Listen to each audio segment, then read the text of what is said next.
বীমা করা হয় ভবিষ্যতের অনিশ্চয়তায় পরিবারকে আর্থিক নিরাপত্তা দেওয়ার জন্য। পলিসি চালু থাকা অবস্থায় বীমা গ্রহীতার মৃত্যু হলে সাধারণত তার নমিনি নির্ধারিত শর্ত অনুযায়ী মৃত্যু দাবির টাকা পেয়ে থাকেন। তবে শুধু নিয়মিত প্রিমিয়াম পরিশোধ করলেই দাবি পাওয়ার নিশ্চয়তা থাকে না। পলিসির শর্তভঙ্গ, ভুল তথ্য দেওয়া বা গুরুত্বপূর্ণ তথ্য গোপন করার মতো কারণে মৃত্যু দাবি বাতিল হতে পারে। তাহলে কোন কোন কারণে মৃত্যু দাবি বাতিল হতে পারে চলুন জেনে নেওয়া যাক। বীমা গ্রহণের সময় নিজের স্বাস্থ্যগত গুরুত্বপূর্ণ তথ্য সঠিকভাবে না দিলে বা কোনো রোগের তথ্য গোপন করলে মৃত্যু দাবি বাতিল হতে পারে। প্রস্তাবপত্রে প্রকৃত বয়সের চেয়ে কম বা বেশি বয়স উল্লেখ করলে সেটিও দাবি বাতিলের কারণ হতে পারে। নিজের আর্থিক সামর্থ্য না থাকা সত্ত্বেও উদ্দেশ্য প্রণোদিতভাবে বড় অঙ্কের বীমা গ্রহণ করলে সমস্যা তৈরি হতে পারে।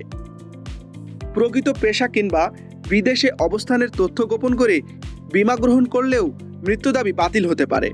তামাদি পলিসি পুনর্বহালের সময় শারীরিক অসুস্থতার তথ্য গোপন করলে পরবর্তীতে সেই তথ্য ধরা পড়লে দাবি বাতিল হতে পারে। বীমা গ্রহীতার মৃত্যুর পর ব্যাকডেট দিয়ে প্রিমিয়াম পরিশোধ বা প্রিমিয়াম গ্রহণের রসিদ তৈরি করা হলে সেটিও গুরুতর অনিয়ম হিসাবে বিবেচিত হতে পারে। বীমা গ্রহণের সময় মিথ্যা বা ভুল মেডিকেল রিপোর্ট দাখিল করলে মৃত্যু দাবি বাতিল হতে পারে।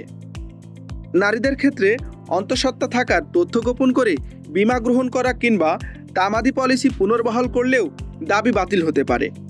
পলিসি তামাদি অবস্থায় নির্ধারিত পেইড আপ ভ্যালু অর্জনের আগেই বীমা গ্রহীতার মৃত্যু হলে পলিসির শর্ত অনুযায়ী মৃত্যু দাবি নাও পাওয়া যেতে পারে।